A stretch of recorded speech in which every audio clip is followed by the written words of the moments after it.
Good morning, everyone. Welcome back after vacation with a new, fresh episode of The Energy of Houses and Properties. Let me check if Aisha is already online or not, and then I'll invite her to join the conversation. Here we go.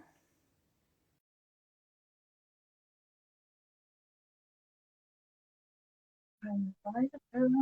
Yeah. Yay. Here we Hello. are. Good morning. Good morning. Good morning. How are you doing? I'm very well, thank you. And yourself?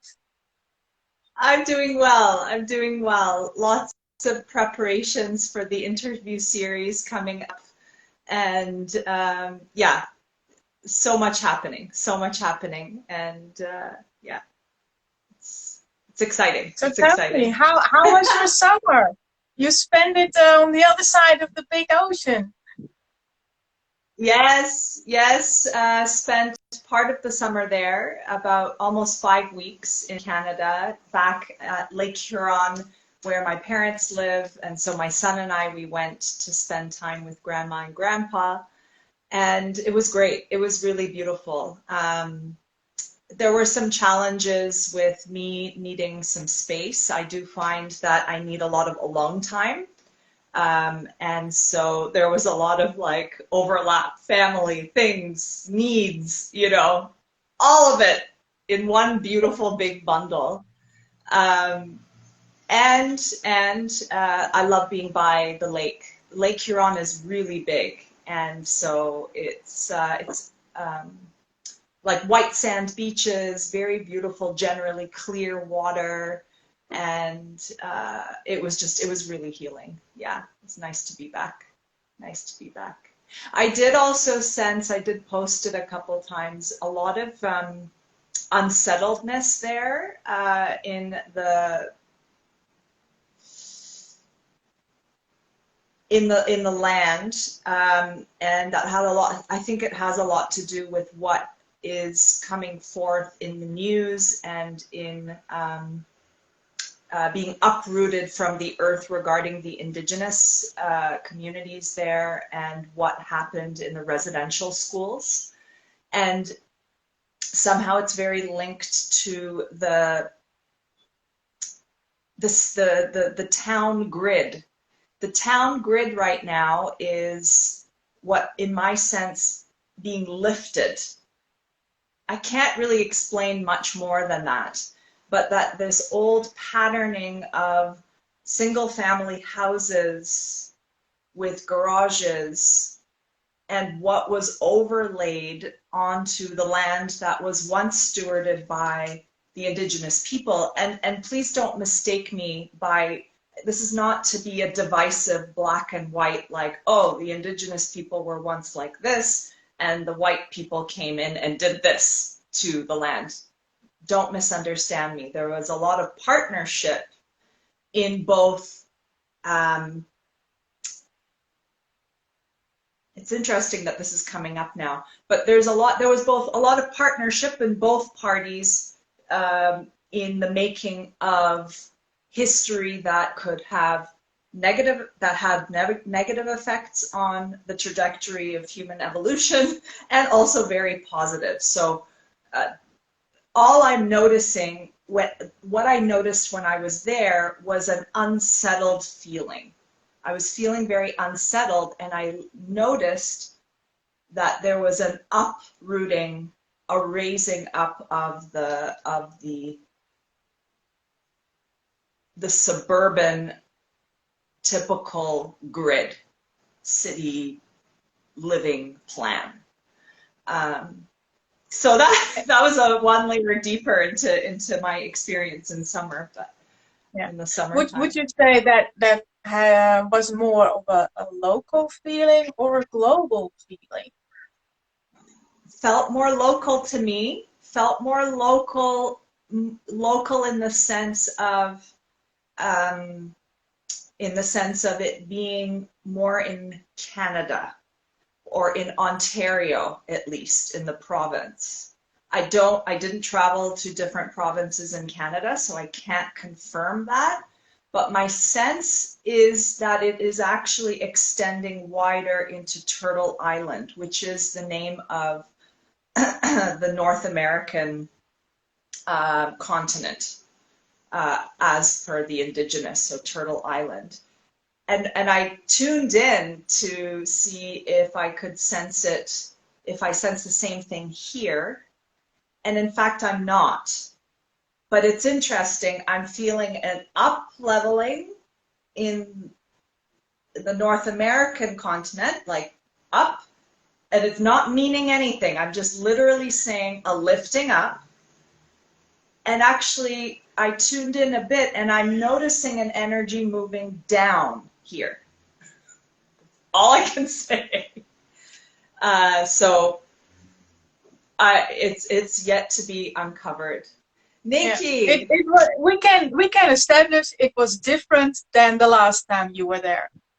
it was certainly very different, and I'm different. I'm also a different person, and I'm perceiving things differently. It was my birthday in July, so I passed also another year. And so, yeah, there was a lot happening, Summers are often very deep for me.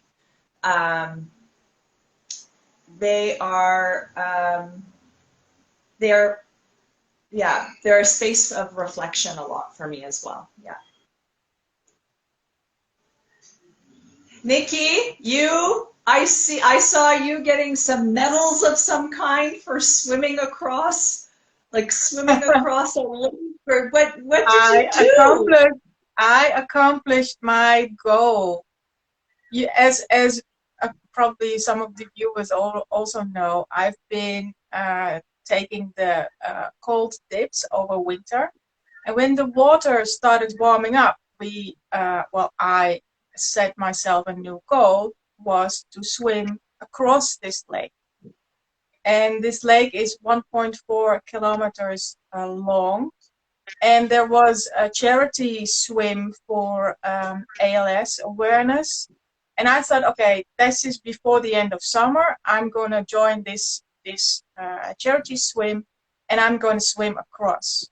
And I found this open water group of swimmers, and I swam every week with them in this lake. And it went easy. So the goal was not to swim across, but go up and down. So this day arrives. It was the 21st of August.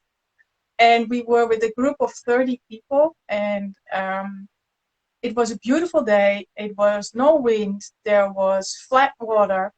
And I swam it up and down twice. So I swam about 6 kilometers. So I feel really like a power woman now. And yeah, I'm debating what I'm going to do over winter, because it's a shame to let this all go. But yeah, with a group of friends, we decided we will swim as long as we can during winter, and if we can't swim anymore, we're going to take dips. And yeah, I think I will have to continue training in the swimming pool indoors now. Nice. But I conquered this lake, and it was really, really nice. It went so smooth. It was like the lake was, carrying me in a way, instead of, me swimming across. So maybe, who knows, all the beings and energies helped me a little bit. And a lot of records were yeah, a lot of people swam a lot of personal records, and we raised over 6,000 euros for this ALS awareness. So yeah, it was quite an accomplishment. I'm really proud of me. Bravo, amazing. Yeah, the beautiful water spirit, power woman water spirit. Awesome. Yeah, that's so great. Yeah, it was really fun. Yeah, I love it. Beautiful. So as we step into September, yeah, the energies are shifting. We had an earthquake, a little earthquake yesterday, and a beautiful rainfall. So I noticed that there's now a turn, and today is September 1st. Happy September. Yeah, fall Yeah. vibes are falling in. Yes, yes, Yeah, yes. yeah. So tell me, because Monday you're gonna kick off this amazing event, the Sacred Blueprint series, Yes, yes. and I'm Um, so proud. I'm part of it again. But there are a lot of other amazing energy experts I saw. But tell us a little bit yes, about it. absolutely. So this is an 8-day back-to-back internationally acclaimed interview series. This is the fourth time that I am hosting it with my team. And this time around, you are on it. It's fantastic. I'm so excited. Thanks again for joining. I have gathered women architects, designers, house healers, feng shui consultants, anyone, the women who are working with spiritual energetics, with nature, in partnership with nature, in partnership with the energy of the land, to design, craft, heal spaces. And this interview series was, the impulse behind this interview series came from a serious kick in the butt from Gaia and the nature spirits. This was, when I was first started my business, and they told me, you got to get out there, you got to empower, gather, and support all these other practitioners of energy, of design, of a new way, and yet an ancient way too. Um, and so I reached out to my colleagues, contacts, and invited them, and it started this amazing interview series. And Nicky, I remember you were watching the first one, and I could feel your energy, I could feel your support, I could feel your spark and enthusiasm and alignment with this movement. Really, it's a movement. And so I'm super excited about it. We're hosting it again from September 5th to September 12th. So Monday we start, and the first guest, I haven't interviewed her before.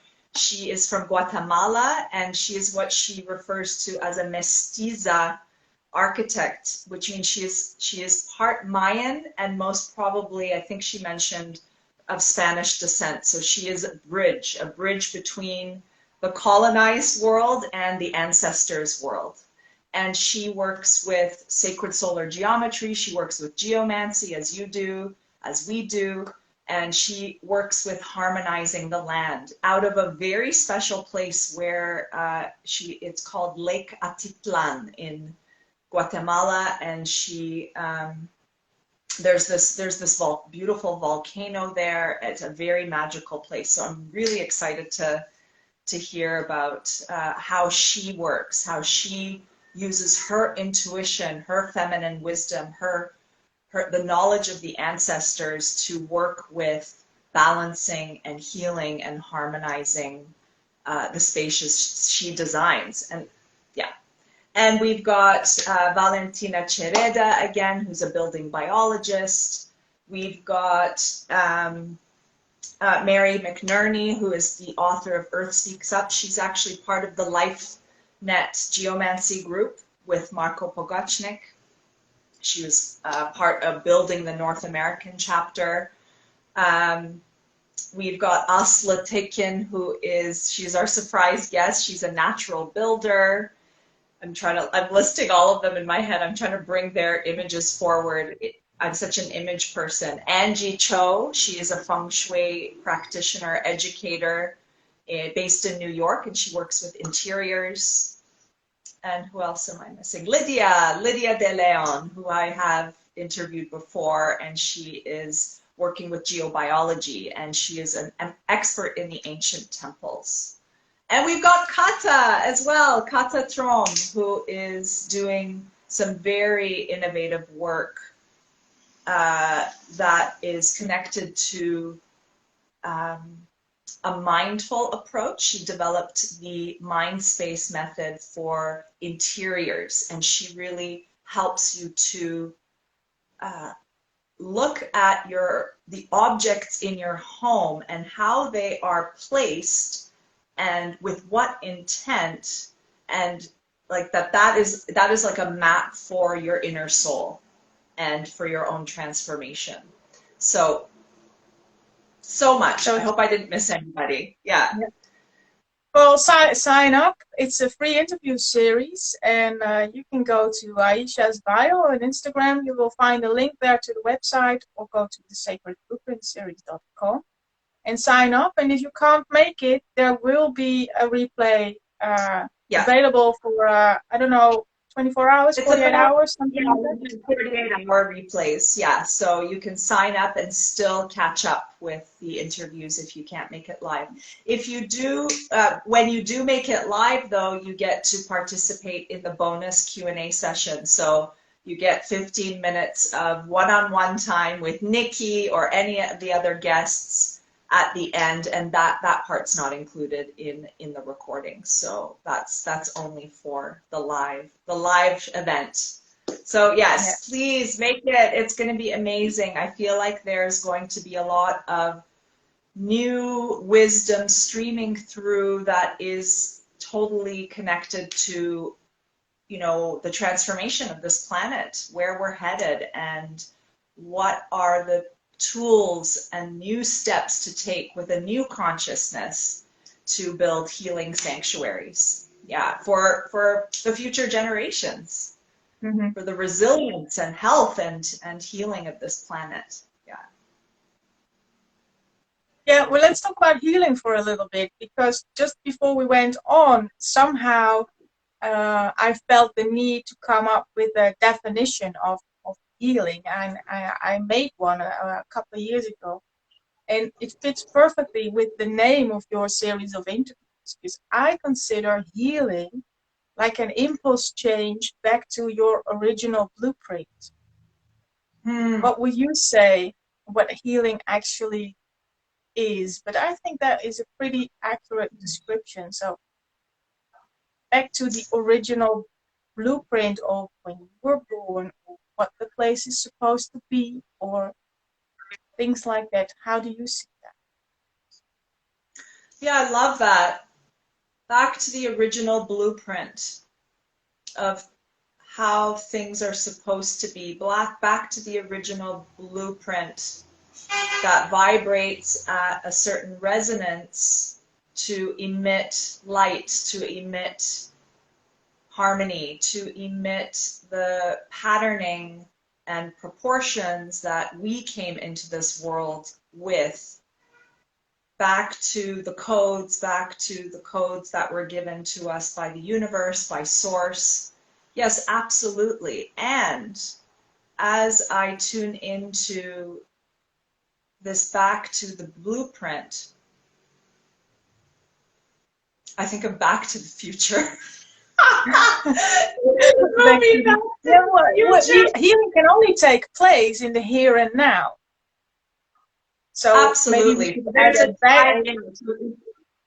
Yeah, in this moment, as I'm co-creating with you, Nicky, it's so powerful to be in space with you. So I'm just feeling into the energy that's streaming through. And yeah, time. It's really back to the present, isn't it? It's back to a moment where it doesn't carry, back to a frequency that doesn't carry unnecessary baggage from the past, and also doesn't carry preconceived ideas about the future, assumptions about the future, expectations. Weight can also be, right, taken on by these things about the future. What am I supposed to be in the future? How are they going to judge me in the future? And back to the blueprint, back to the blueprint, back to the original blueprint. I sense as you say this, there is an infinite abundance that flows through like the umphalis, like that space and place, that power spot that you find on a property that overflows with this infinite light, infinite potential for creativity, for transformation, for beauty, and to just be in that space. And I do find that we are key elements, key actors, key creators, co-creators to bring to activate this blueprint, to come back to this original grid work, whether it's our own bodies, right? Healing, right? Or whether it's the land's healing or our house healing.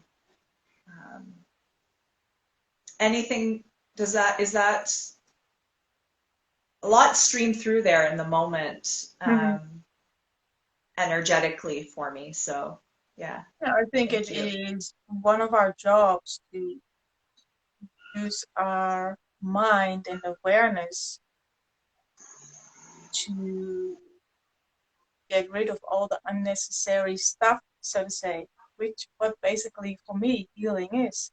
Get rid of all the things we are doing or not doing. That's extra. That's Yeah. just, yeah, a coping mechanism or a protection mechanism, or there are all kinds of, and our environment only mirrors that. Yeah. Yeah, absolutely. And the getting rid of, I feel, as I know where you're coming from, as we're colleagues, Nikki, and I value your approach a lot. And just so that the audience and whoever's listening to the recording after, the act of getting rid of, a lot in spiritual circles, we have, and we've talked about this before, but I think it's coming up a lot. It's coming up a lot in my life with my house construction, which I'm open to talking about a bit. I think it's important. It's linked to the healing. The getting rid of. So in spiritual circles, you'll see this a lot. This tendency to want to clear away what is no longer needed. Clear away what is no longer serving your highest purpose.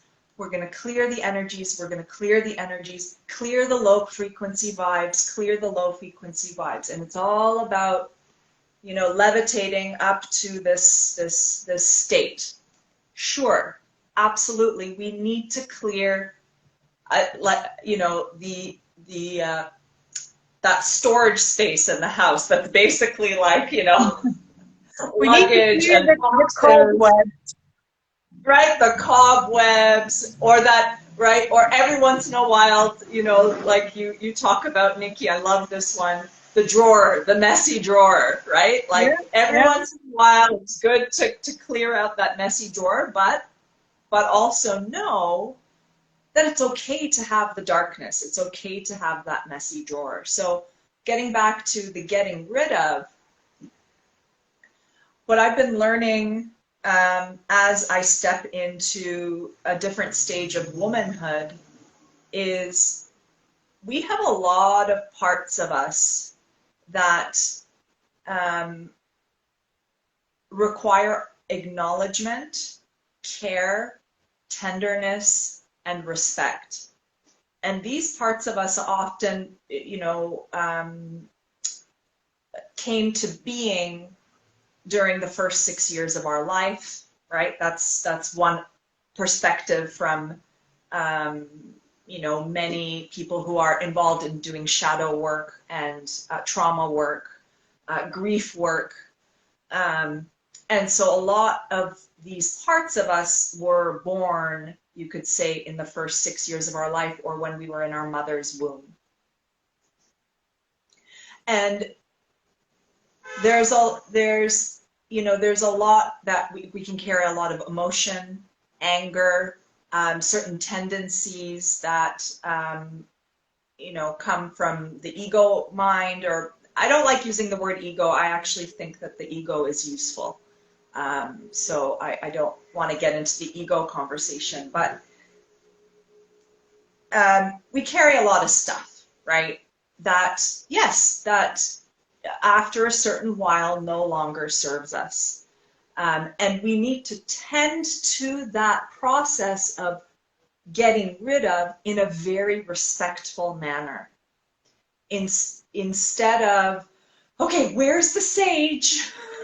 And Yeah, I used to maybe say, getting rid of is not the right word, but that's probably translation. Maybe we should use dissolve, might be a better word, sure, because getting yeah, rid and of implies a resistance, and what you resist will come back to you twice as hard.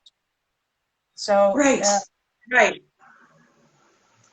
exactly, yeah, yeah, and we all know things fertilize in the dark, so we need to acknowledge the darkness and what we call the black demons and all that kind of naming and shaming of yeah, the yin energy. yeah, absolutely, yeah. The dissolve is a beautiful integrate. Integration is actually one of the keys to healing.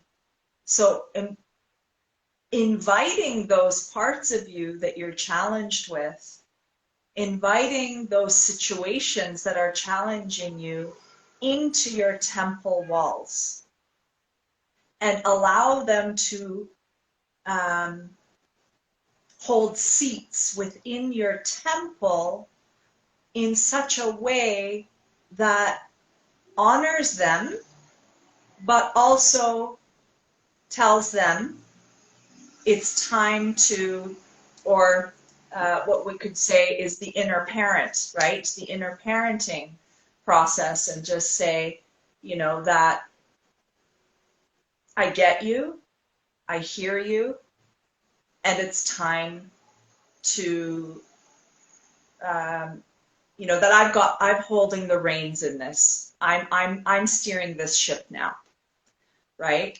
So, and there's all kinds of techniques to do this integration process.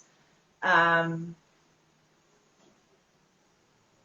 but a lot of shit can come up, right? When you're building your house, when you're building a home, when you're working with the land, it can be really challenging, when you're working with family, your husband, children if children are involved, or working with a community.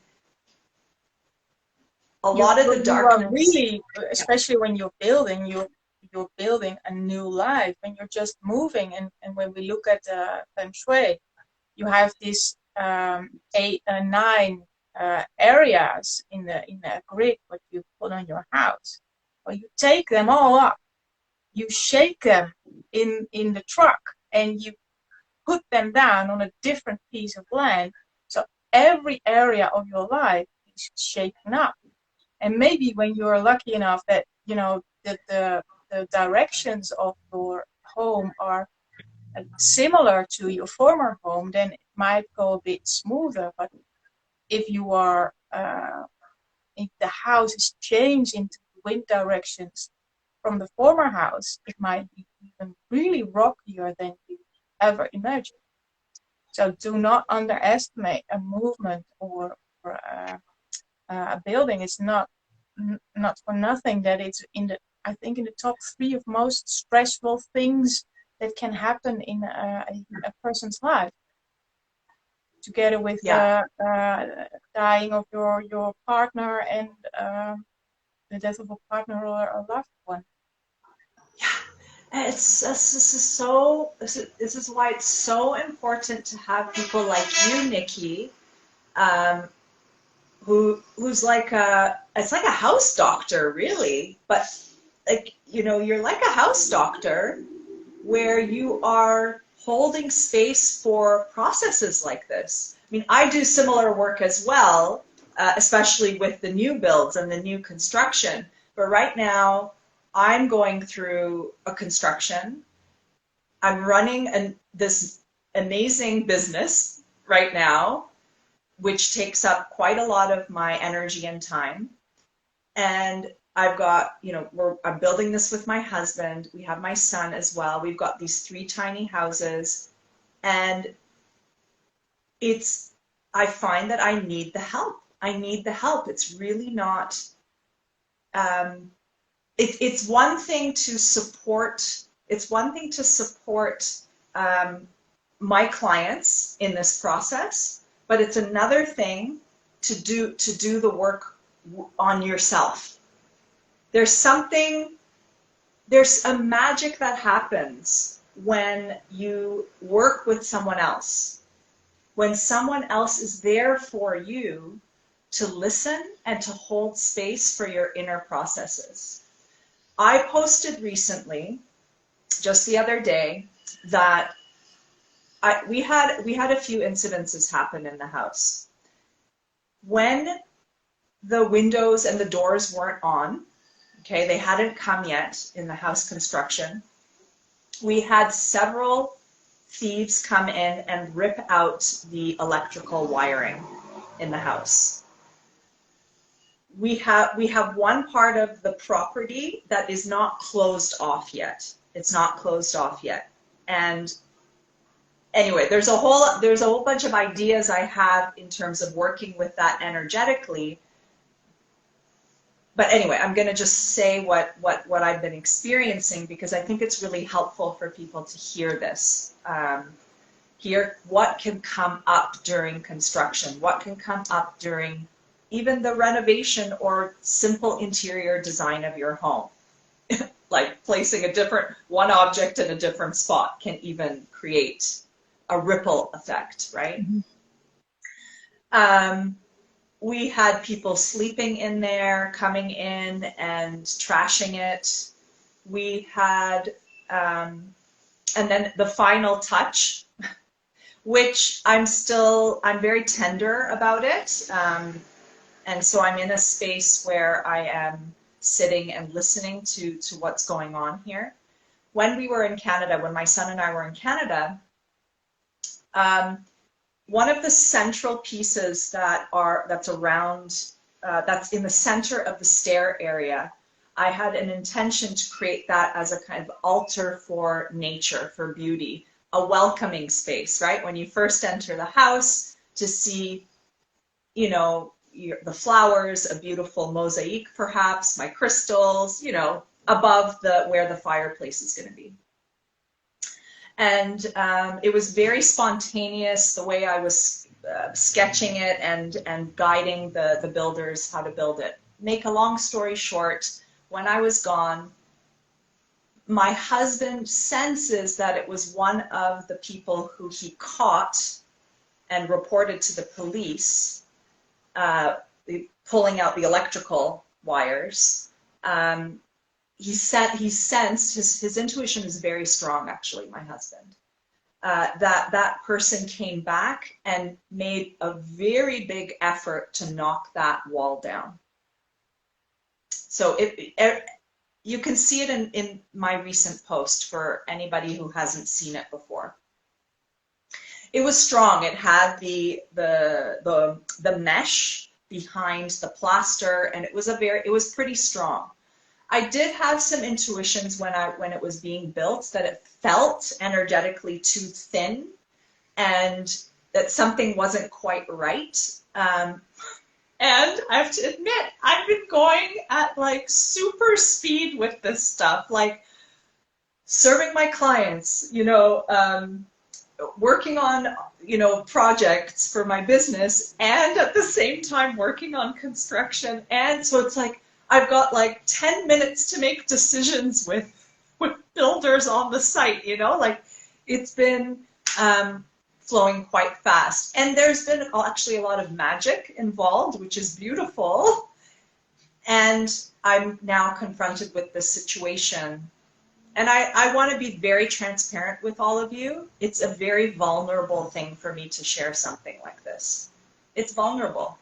I'm in a vulnerable situation, and when I tune into it, Nikki, it's actually a very vulnerable thing that just happened.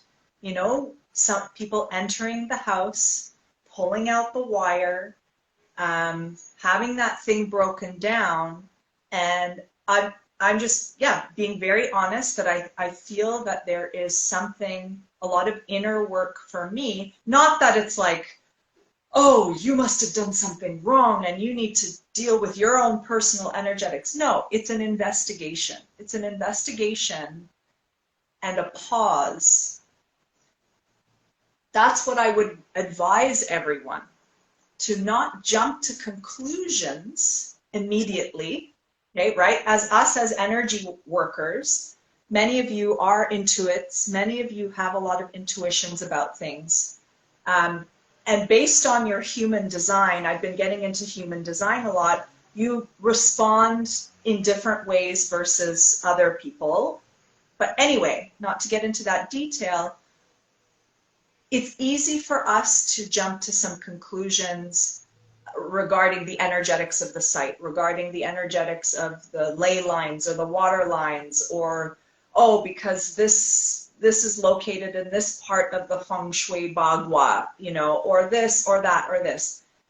It is so important now, I feel more and more in this time, to really slow down and listen to what the moment is bringing you. And take that time to take care of yourself in these moments of stress, in these moments of challenge, in these moments of vulnerability. Exactly, because we as people are used to think in cause and effect. But if geomancy is about one thing, it is never about cause and effect.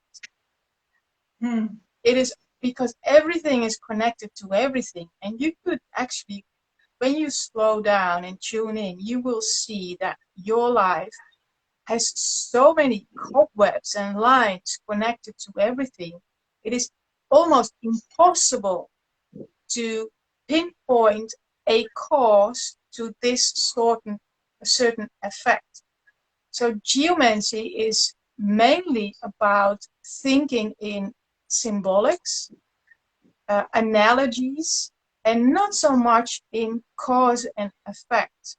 So yes, waterways, line lines, energetic organs, ghosts, everything has an effect on everything. But it's really difficult to say this causes that. So that's a Yeah. very strong point to always keep in the back of your mind. And yes, of course, there are also situations that it might be better to not sleep over a water vein or to be in the middle of a lie line. Yes, that also exists, and it could cause you physical, uncomfortable feelings, or maybe even uh, be a threat to your well-being. But you can never say it is a cause and effect, because other people might be in the same place and have developed some kind of vibe that it doesn't affect them. So you can never say, because this happened, this is what it means. And that never works with symbolics anyway. It's not like a traffic sign with one Yeah. meaning. And as I listen to you, Nikki, what I hear is also, I see a line. The cause and effect is a point A and a point B, or, you know, A to Z. There's a linearity to it. And sure, there is a rule of cause and effect. There is a rule of the law of attraction in the universe. And it's not as linear as we may think, or as, you know, as we tend to think with our dualistic minds. And I really appreciate that. And what I'm learning from this situation, as I speak with you, as I share with my community, there's a lot within me that's healing as a result of sharing this with all of you. You know, architects and designers, have a lot of perfectionist issues. There's, you know, women that I have coached, I am coaching women that I um, guide, and myself. You know, we're the desire to have everything look shiny and perfect and beautiful so we can get in the magazines is a reality. It is a reality. Um, and I'm really, it took a lot of courage for me to post that. It took a lot of courage. And I noticed how in a way, oh my God, it's just coming up for me right now. And I'm kind of getting teary-eyed. I'm actually grateful that this man kicked it over. And, and yet I do feel deeply that there is something there about um, the defacing of an altar, of a sacred space. And I'm going to leave it at that. I don't want to get too deep energetically about that. And you know, we could get into looking at, you know, there are some energies around that may want to challenge me, that may not be comfortable with me. This is also possible. So you see how I'm flowing, what Nicky was saying in that can you sense the energy of the thoughts and the flow of investigation, and the quality of that is not linear. The quality of just what I was sharing is kind of like it's all coming out simultaneously.